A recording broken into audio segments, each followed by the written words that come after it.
લાગુ કરીશું।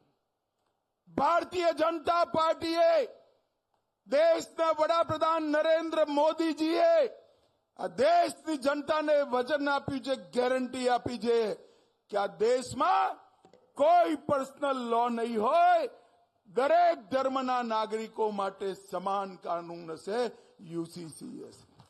ભાઈઓ બહેનો ગોધરાવાલાઓ, મને બતાવો આ દેશ સરિયાના આધાર પર ચાલી શકે?